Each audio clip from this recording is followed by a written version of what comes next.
Apple fans, we've got some surprising news to talk about today. If you're hoping to get your hands on a brand new M5 MacBook Pro this year, you might need to take a deep breath and adjust your expectations. According to the latest report from trusted Apple insider Mark Gurman, Apple is not planning to launch any MacBooks with the M5 chipset in 2025. That's right, no MacBook Pro, no MacBook Air, nothing with M5 until 2026. Now let's break this down, because this isn't just a random delay. This breaks Apple's usual yearly MacBook Pro upgrade cycle, which has been pretty reliable in recent years. In fact, the M4 MacBook Pros were just released in October 2024 and started shipping in November. So by the time the M5 finally comes around in 2026, it'll be over a full year without any professional MacBook update. If you've followed Apple for a while, you know that's rare, but it's not unheard of. The last time something similar happened was back in the M2 era. Instead of launching M2 Pro and M2 Max in 2022, Apple pushed them to early 2023. So yes, Apple has skipped years before, but it doesn't happen often, and that's what makes this delay worth talking about. Now, here's the thing. Gurman doesn't give a concrete reason for the delay. He simply says the timeline is fluid, which is Apple speak for we're still figuring it out. But if we read between the lines, we can start to guess what's happening behind the scenes. First, we need to understand where Apple is heading with their MacBook Pro strategy. That's not just about chips anymore. Apple's also working on a complete redesign, something that includes an old display, a thinner chassis, and potentially new battery technology. So, if the M5 chip is delayed, does that mean the redesigned MacBook Pro is delayed too? That's where things get interesting, because there are really only two ways this could go. Option 1. Apple launches two MacBook Pro updates in 2026, one early in the year with the M5 chip, and another later in the year with a redesigned body, old screen, and maybe even the M6 chip. Option 2. Apple pushes the redesign all the way to 2027, meaning we get just one M5 refresh in 2026 with the same design as now, and then wait another year for the real visual update at first. The idea of two refreshes in 1 year might sound crazy, but Apple's actually done this before. In 2023, they launched the M2 Pro and M2 Max models in January, and then followed up just 10 months later with the M3 models. That's a super short gap between two major updates.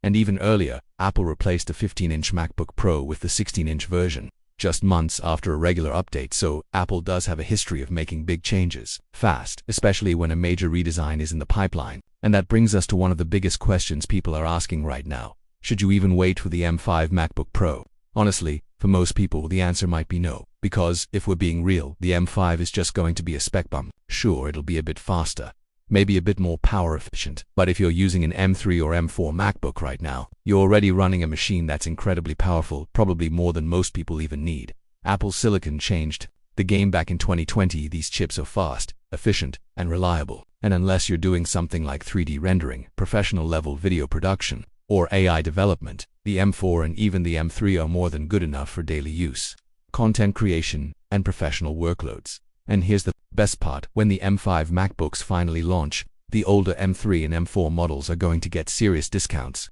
You'll be able to find amazing deals on Apple's refurbished store or from third-party retailers. So rather than dropping $3,000 on a slightly faster machine, it might make more sense to save money and grab an older model.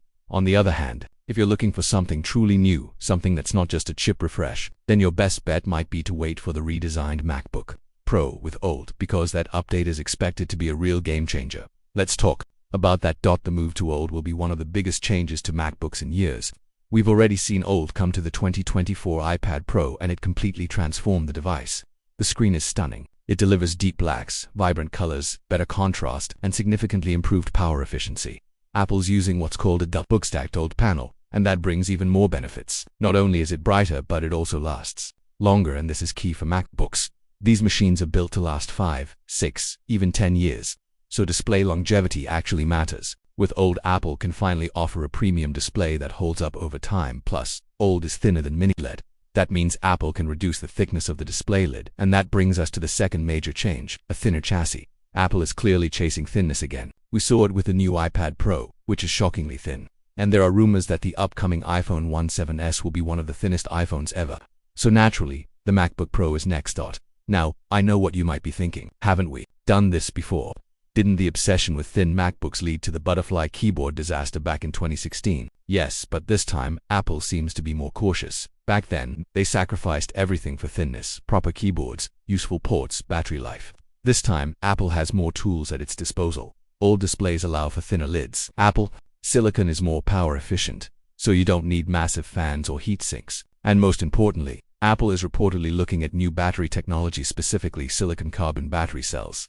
This is huge. Silicon carbon batteries can store more energy in smaller spaces. That means you could get a thinner MacBook Pro without reducing battery life. In fact, battery life could even improve. This is the same tech that lets slim smartphones pack massive 6000 mAh batteries. If Apple brings this to the Mac, we're talking about lighter laptops that still last all day, and that's the dream. Of course, some people are still speculating about one strange possibility: the return of the Touch Bar. One user on the Macromos forum suggested that Apple might bring it back with the redesign. But let's be real, that's unlikely. Most users didn't like the Touch Bar. Physical function keys are more reliable, easier to use, and better for muscle memory. Unless Apple starts exploring dual-screen foldables like some Windows laptops, the Touch Bar is probably staying in the past. But still, the conversation is happening, and it shows just how curious people are about what this redesign will bring. But that's not the only surprise. Let's talk about one of the wildest leaks we've heard so far. Apple was reportedly testing a MacBook Pro with the M3 Ultra chip.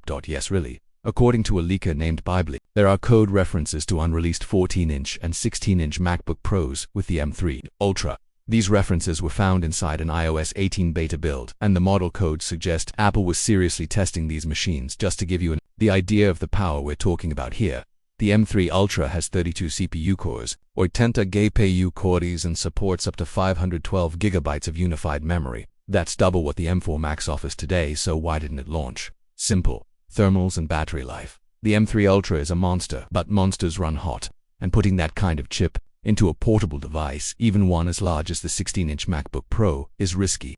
It would probably overheat, burn through battery fast, and might even require noisy fans. Apple doesn't want to go back to the Intel days, when laptops got too hot to use comfortably. But the fact that Apple even tested this configuration is fascinating. It tells us that Apple's engineers are already looking ahead. They're thinking about ways to bring ultra-level performance into portable machines. And once the redesigned chassis arrives with better airflow, thinner panels, and smarter internals, we might finally see a MacBook Pro Ultra become a reality. In fact, there's a chance Apple could add an M5 Ultra to the upcoming lineup just to keep things exciting. If the standard M5 is too boring, launching an Ultra version could get people talking. Of course, that would come with a serious price tag. Right now, the highest-end MacBook Pro costs over $7,000. If Apple adds an Ultra version, we could be looking at a $10,000 laptop. But for professionals, video editors, developers, architects, and AI researchers, that kind of power might be worth the investment.